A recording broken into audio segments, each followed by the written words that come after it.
This time on Custom Works, we're going to be looking at some of the details that make every project great. And we'll be doing that right here, right now. Let's have a look at these wheels.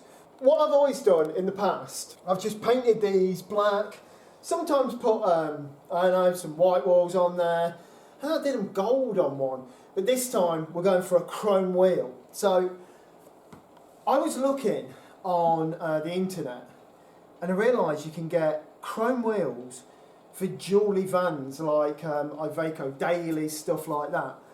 So I bought a set of those wheel trims, and it does say on the advert for those wheel trims, caution, these will only fit the Iveco Daily and they will not fit any other vehicle. Now, to me, you know, that sounds like a challenge, because this is hot rodding. It's not just buying the right bits for your car, it's buying the wrong bits for your car and then making them fit. So let's have a look what we got sent. Okay then, so from eBay, and only for the Iveco Daily chrome wheel trim. And I thought, well, maybe it will fit the taxi wheel trim. And it is 16 inch. And let's have a look at it on. It's the right sort of size, but look, it doesn't fit, and none of these holes actually match up with the taxi holes, because how this is meant to be is that this goes on, and then the nut covers, or something like this, is like a nut cover with a thread, or, no, wait a minute, it's these nuts. It goes onto the wheel on the Iveco, and then you put the nuts over this here, and then they screw up, and then you put these covers on, something like that anyway. But yeah, that's not going to work here. That's not going to work at all. So what I had to do is have a bit of a look around the workshop and see how am I going to make this trim fit that wheel. Okay then, so we've got to get these on that wheel. Now, I looked around the workshop for ages, and I was thinking of different ways of doing it. At first I thought I might laser cut a new centre for this, and then bond that to it, again, in the polished stainless steel. And I didn't really want to do that. It's a lot of trouble, I've got to chop a lot out of this. And then I remembered, on another taxi that was bought to me months ago, it had these like rubbish little chrome things around the wheel nuts. So I went through all the junk from all the other taxis that I've got and all the bits that I've taken off, and I did think for a while, I thought maybe I sent them to the scrap, but luckily I didn't. Ta-da! Here they are, taxi stud pattern, and they've got the brackets that the wheel bolts go over, and they hold those on.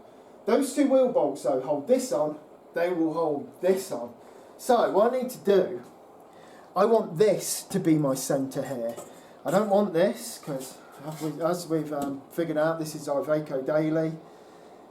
And as the advert told me as well, this will only fit Iveco Daily, but I can never be told. So now what I want to do, I want to mount this into there. So, obviously I can't put it on here to mark around it, so I'm going to turn it back to front. As this is stainless steel, I've got this nice bit of carpet tile down. And what I'm going to do, I'm going to draw around this. It seems like I'm just centering it by eye, but I'm not, because there are holes here. There are these larger holes, and if I centre this to those, to the edge of there, so I've got the same gap all the way round, that should mean this is in the centre. So here we go. That is looking pretty good to me. So what I'm going to do, I'm going to mark this.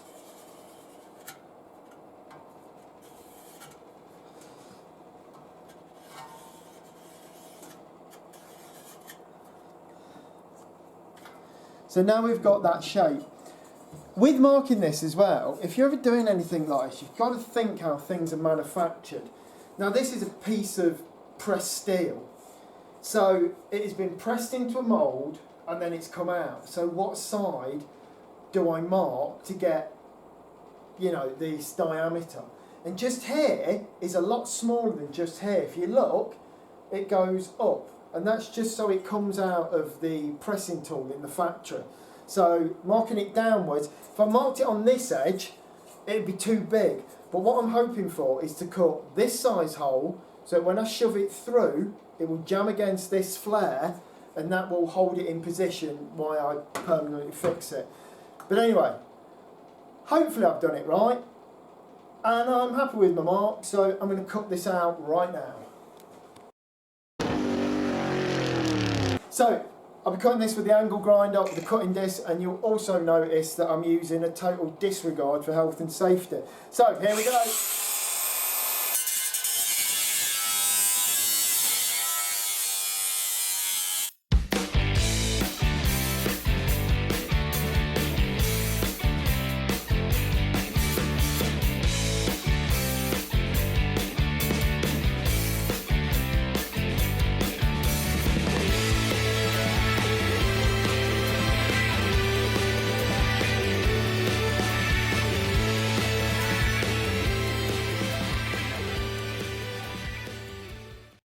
So I've cut all the way around there, and it looks like it's cut, so what I'm going to do now is just sort of wiggle it till it drops out.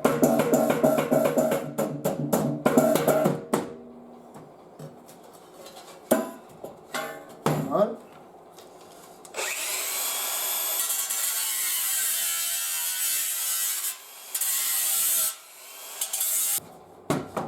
The reason why I don't want to cut all the way through with the angle grinder is once it goes through, the angle grinder starts. At this point, you can cut a nice curve about 2 millimeters in. By this point, you're just cutting a series of straight lines. And what I don't want to do is damage any of the chrome on this outside. So let's try again.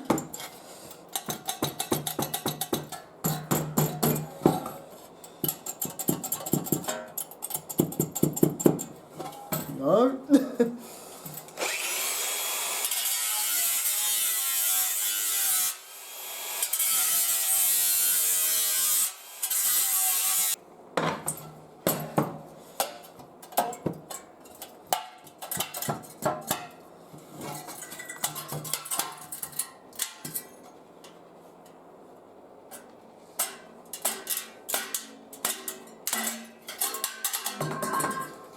There we go.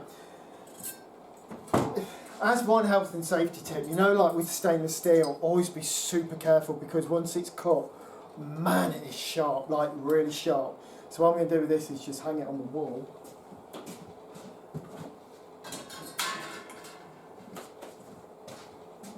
And now we have this hole, and hopefully this is just going to fit straight in there. Like I say, this has got a slight taper to it. You perhaps won't notice just a look, but it really has. Oh, it's so sharp. Okay, so that doesn't quite fit. What I'm going to do, I'm just going to take a tiny bit off of there. I'm going to do this a tiny bit at a time, because I do want that to stick through there, because I need this face to be against the wheel, I need this face to be against the rim, and if that fits on there tight and I've got some adjustment, it'll just make it a lot easier when I assemble the two together. So let's get a little bit off it.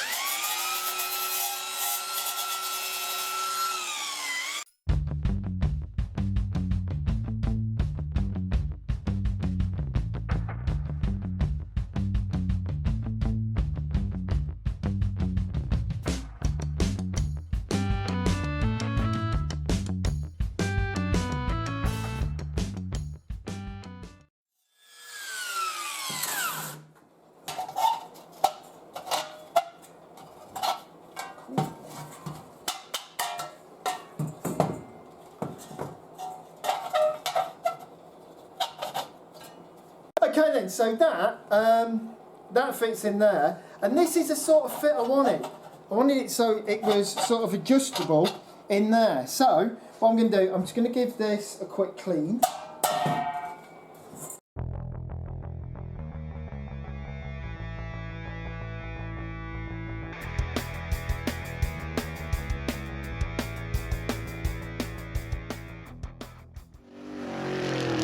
So now we need to offer it up to this old taxi wheel we've got knocking about.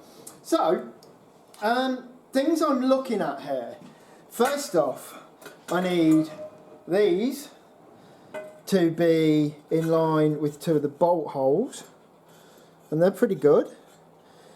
And when this goes on, that all needs to be in line with where the tyre valve thing, Schrader valve is. So if I push that on there, wheel stud holes are in line, and the valve there is in line. And also, when I push this down, that is hard against, this is hard against the steel rim of the wheel.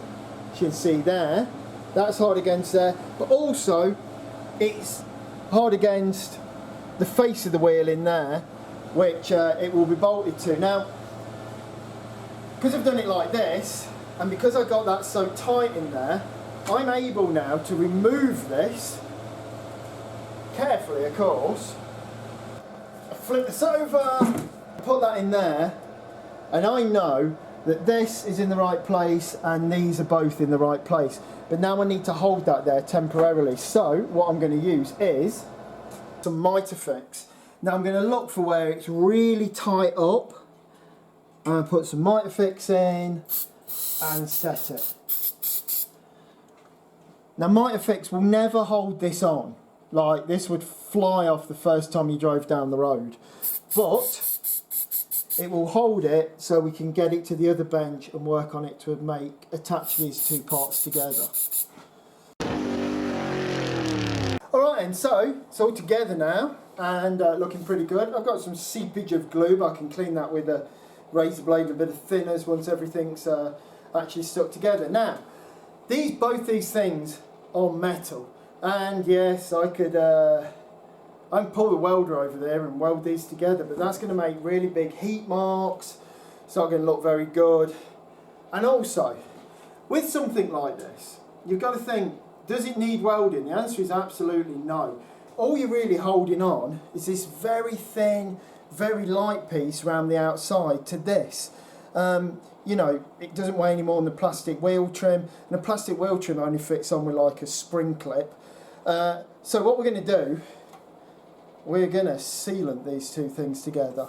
So with the thinners rag, if I just give a wipe around here, it's pretty clean in here anyway, but there might be some manufacturing sort of grease. And then I'm going to run around it with the sealant gun. And then I'm just going to smooth that off and make sure it's right into the join there where I want to stick that to there.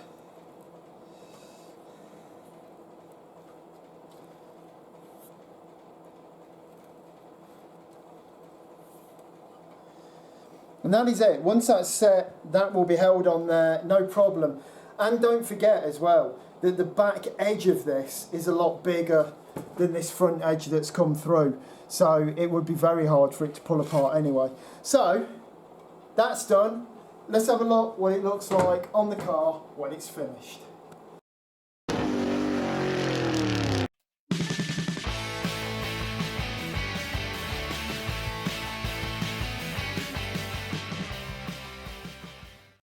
So there we go, it's on the truck, it all looks really good, it's all really secure, and don't forget that you also get these chrome nut covers which will go over there, which I'll put on when it's all finished, but for now I'm going to take this off, and I'm not going to put these on yet because these wheels will probably come on and off a few times yet for spraying it, to check the brakes, things like that. But once everything's done and we know it's right, we'll knock them on, and that is going to look great for a long, long time.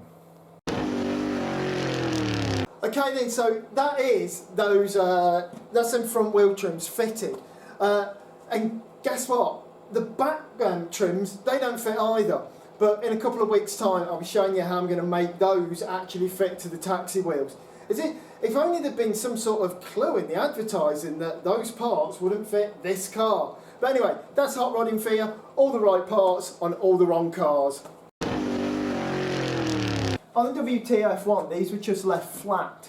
And I always thought, you know, I could probably make that a little bit better. So on this one, we're adding these panels, which is just a piece of dye bond stuck on. So normally these things are sort of like, oh, I didn't know how to do that. I'm sure you could work out how I've done this, but anyway, here we go. Let's have a look. So first off, piece of cardboard. Make a template.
That goes on there, and I'm thinking a little bit of a sand round, maybe just adjust that slightly so they run together. I'm thinking that's pretty good. Gives a nice sort of stamp detail to the side of the truck, so let's get it fitted.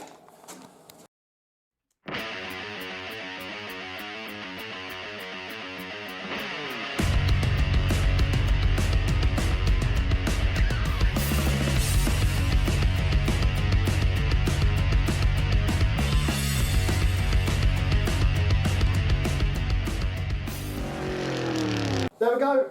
When this is all painted, it will look like these are sort of stamped in the body and make it just look a little bit different.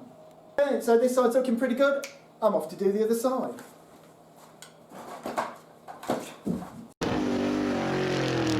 The running boards. Running boards on WTF1 were super smooth, and I always thought, oh, if they had a bit of a crenellation to them, you know, something a bit more like the original truck. And I've been thinking loads of ways, and what do you know? What have I come up with? Oh, what a surprise. It's a strip of dye bond. But not just one strip, 1, 2, and then probably a third on there, like that. And all of a sudden, it looks a lot more like a pressed steel panel, and it looks a lot better. So, I've got to stick those on. Now, what I'm going to do, I'm going to use super glue, like Mitafix stuff. I'm also going to use the old PU sealant sort of stuff. But after this, I'm going to make sure it's all nice and dust free. I'm going to paint over it in one coat of fiberglass resin. And the fiberglass resin, what it will do is it will sort of leach underneath all of this, and it will really make this one piece. You know, you don't want to be getting in and you kick one of these off, or you're jet washing it and, you know, something happens. So yeah, I'm going to stick them down now, but then when this is dry tomorrow, I will sort of flood in on this with the fiberglass resin, really make it one piece. Monolithic, I believe the term is.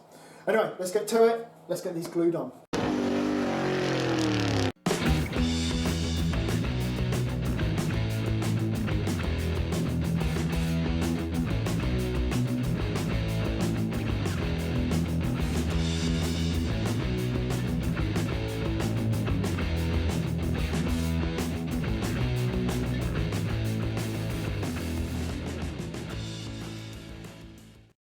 Looks better than I thought it was going to look. Now they're all glued down, they do look nice. Like I say, tomorrow I'm going to go over it with a coat of resin, and that will leach underneath, and it will bond it down, make that whole thing one piece, so you're not got to worry about kicking them off, or you know, you can still step on there, jump in and out of the truck, hose it down, jet wash it, whatever you want. And then ultimately this will all be painted body colour, so I know they're like this sort of dark green colour at the moment on the white, you can really see them, but they, just like the panels on the side of the bed, just sort of like the pressed steel panels from the original truck. Well, at a distance anyway. But anyway, looking pretty good. Boom! Okay, then that's it for this week. Next week we'll be looking at priming, sanding, lots of filling, all that sort of stuff, and probably some more sanding. Until then, don't forget to subscribe, comment below, press the bell icon, do all of that. Follow me on Instagram at Automatron4. And I think that is it. Until then, thank you very much and good night.